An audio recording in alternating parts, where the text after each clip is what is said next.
அண்மையில் கர்நாடக மாநிலம் தென் கன்னட மாவட்டம் சுள்ளியா பகுதியில் உள்ள 52 காலனிகளில் சுமார் 850 தமிழ் குடும்பங்கள் நாடற்று, நிலமற்று, அகதிகள் போல் வாழ்வதை கேட்டறிந்த தாய்மொழி கூட்டமைப்பின் ஒருங்கிணைப்பாளர் முனைவர் எஸ்.டி. குமார் அப்பகுதிகளுக்கு சென்று அங்கு வாழும் தமிழர்களின் குறைகளையும் அவர்கள் எதிர்கொண்டு வரும் பிரச்சினைகளையும் சவால்கள் குறித்தும் கேட்டறிந்து கள ஆய்வு மேற்கொண்டார்.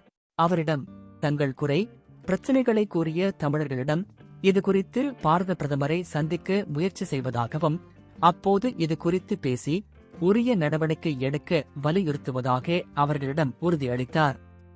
இதனால் அவரை சந்தித்து குறைகளை பிரச்சினைகளை கூறிய தமிழர்கள் நம்பிக்கையோடு திரும்பிச் சென்றனர். ஒரு சில நாட்களில் மீண்டும் அப்பகுதிகளுக்கு சென்று களப்பணியாற்றி அடுத்த கட்ட நடவடிக்கை மேற்கொள்ளப் போவதாக முனைவர் எஸ்.டி. குமார் தெரிவித்தார்.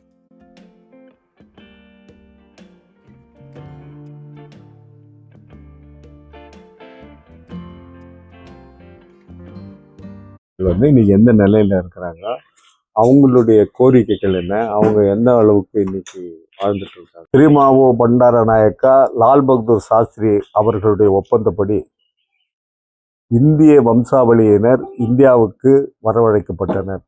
அப்படி வரவழைக்கப்பட்ட இந்தியா வம்சாவளியினர் தற்போது சுள்ளியா பகுதியிலே இருக்கின்றார்கள்.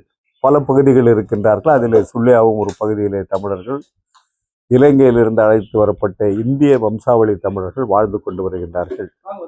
அப்படி வாழ்ந்து கொண்டு வருகின்ற தமிழர்கள் தங்களுடைய நிலைப்பாடு என்ன என்பதை அந்த அவர்கள் வாழ்ந்து வரக்கூடிய பகுதிக்கே சென்று நாங்கள் அவர்களை அடையாளம் கண்டு அவர்களோடு பேசுவதற்கு ஆசைப்பட்டோம். அவர்கள் என்ன பேசுகிறார்கள் என்பதை அவர்களே பேசுவார்கள். அவருக்கு என்னுடைய வணக்கத்தை தெரிவித்து அவரை இங்க இருக்கக்கூடிய நிலைமைகளை அவர் எடுத்து சொல்லுமாறு பணியன்புடன் கேட்டுக்கொள்கிறேன். ஐயா வணக்கம். ஐயா உங்க பேருங்க? ஐயா என்ன பேர் சுரேஷ்குமார். நீங்க பிறந்தது இந்த ஊர் தானா? இந்த கர்நாடகா. கர்நாடகா பிறந்தீங்க. உங்க பூர்வீகம் எங்கிருந்து வந்தாங்க? சிலோன்ல இருந்து வந்தவங்க. எந்த ஆண்டு வந்தீங்க? எந்த ஆண்டு வந்தீங்க? அவங்க எந்த பிரச்சனைல வந்தீங்க? 1972 வந்தவங்க இங்க இந்தியாவுக்கு. சரி, அதான் ஒப்பந்தம் பிரகாரம் வந்தவங்க. நாங்களும் இங்கே பிறந்தவங்க, கர்நாடகத்துல இதே ஊர்ல இங்கே பிறந்தவங்க. மொத்தம் எவ்வளவு குடும்பம் இருக்காங்க? இங்க 42 காலனி இருக்கு சார். மொத்தம் 42 காலனி இருக்கு. ஆமா ஐயா, இது ஒரு காலனி. இது ஒரு காலனி. ஒவ்வொரு காலனி இந்த காலனி பேரு கந்தடக்கா சிஆர்சி மாங்க. கந்தடக்கா சிஆர்சி மாங்க. சிலோன் இங்க எத்தனை குடும்பம் இருக்கு? இங்க 50 குடும்பம் இருக்கு. 50 குடும்பம். 50 குடும்பம் இருக்கு. சரி, இங்க 50 குடும்பக்காரன் என்ன வேலை பாக்குறாங்க? இப்ப அப்ப வந்தவங்க ஃபேமிலிக்கு ரெண்டு வேலைன்னு கொடுத்தாங்க.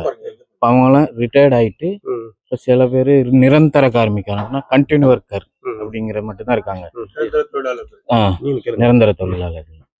அப்ப பர்மனன்ட்னு சொல்லி எல்லாம் ரிட்டையர்ட் ஆயிட்டாங்க. இப்ப நாங்க பர்மனன்ட், பாக்கியெல்லாம் ரிட்டையர்ட் ஆயிட்டு போயிட்டாங்க. ரொம்ப பேர் இறந்தும் போயிட்டாங்க. இப்படி 2 பேருக்கு தான் வேலை அப்படின்னு சொல்றீங்க இல்லையா? அந்த வேலை எந்த வேலை சார்? அது ஃபேமிலி கார்டு வேலைன்னு சிலோன்ல இருந்து வரும்போது வீட்டுக்கு 2 வேலை கொடுத்தாங்க. சரி, அந்த வேலை ரிட்டையர்ட் ஆனோடனே அதுக்கப்புறம் ஃபேமிலி கார்டுல இருந்து ஒரு 2 பேத்துக்கு கொடுத்தாங்க. அதுக்கு 3வது வாரிசுன்னு எந்த வேலையும் வாய்ப்பு இல்லை. எந்த வேலையும் இல்லை, யாருக்கும் இல்லை. என்ன பிரச்சனை நீங்க சந்திக்கிறீங்க?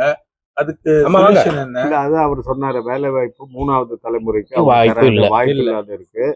அது ஏற்படுத்தி தரணும்னு அவங்க விரும்புறாங்கன்றத வசதி, வீடு வாய்ப்பு இதெல்லாம் எதையும் ரிப்பேர் பண்ணி கொடுக்கறது இல்ல. நிகமாவில இருந்து இந்த வீடுலாம் நீங்க கட்டிக்கிட்டு? இல்ல நிகமா கட்டி கொடுத்துச்சு. கேப்டிசி கர்நாடக ஃபாரஸ்ட் டெவலப்மெண்ட் கார்ப்பரேஷன். வேலை செய்யறதுனால, இந்த காட்டுல வேலை செய்யறதுனால காட்டு இலாக்கா வந்து இந்த அவங்க தங்குறதுக்கான தற்காலிக குடியிருப்பை தந்திருக்கிறாங்க அப்படின்னு அவர் சொல்ல வர்றாரு. இதுக்கு நிரந்தர பட்டா இன்னும் வழங்கல அப்படிங்கறது எதுவுமே வந்து இல்ல அவர் எங்களுக்கு. சொல்ல வர்றாரு. இன்னும் நிரந்தர பட்டா தரலையா? இல்ல எதுவுமே இல்ல இல்ல நிரந்தர பட்டா தரல. கரண்ட் பில்லு கூட நிகமா தான் கட்டுது. பேரு அவங்ககிட்ட, பில்லு கட்டுறது நாங்க.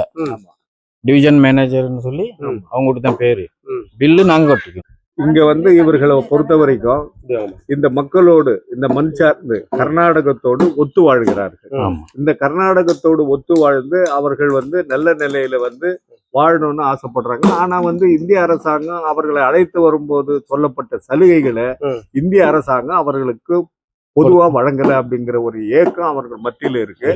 அந்த ஏக்கத்தை தொடைக்கணும்ட்டுன்னு நான் இந்திய பிரதமரை இந்த வாயிலா வந்து நான் கேட்டுக்கிறேன்.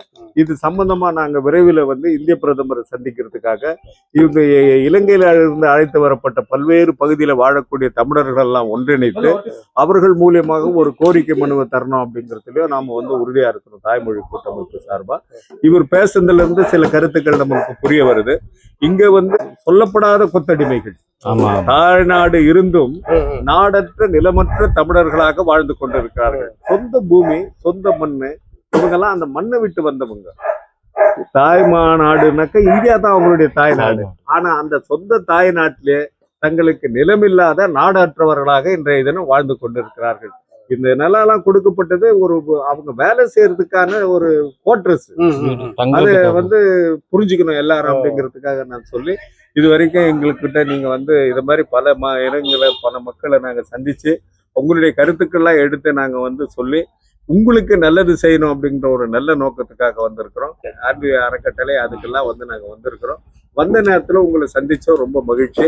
ரேஷன் கார்டு இல்ல, அப்போ உங்களை ஒரு மனுஷனா ஏத்துக்கிறாங்க. ஆனா உங்களுக்கு எந்த சலுகையும் அரசாங்கம் தர மாட்டாங்க. இந்தியர்கள் இல்ல, ஆனால் நாடற்ற நிலமற்ற இந்தியர்கள்,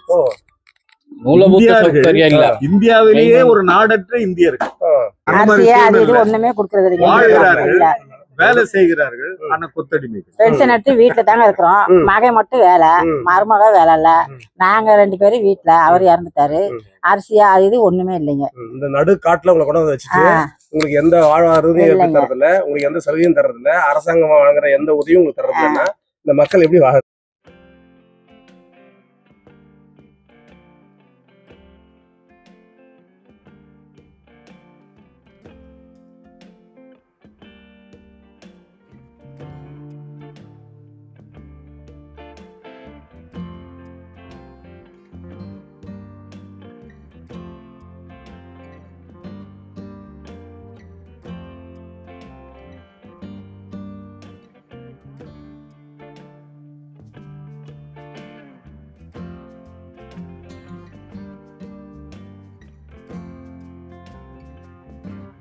இந்த மண்ணை வளங்குழிக்க வைப்பவர்கள் இந்த மண்ணுக்காக விசுவாசமாக 50 ஆண்டு காலமாக உழைக்கிறார்கள். ஆனால் அவர்களுக்கு ஒருவேளை சோறு வழங்கக்கூடிய ரேஷன் கார்டை வந்து வழங்க இந்த அரசாங்கம் மறந்து கொண்டிருக்குன்னா இது எவ்வளவு பெரிய கொடுமை.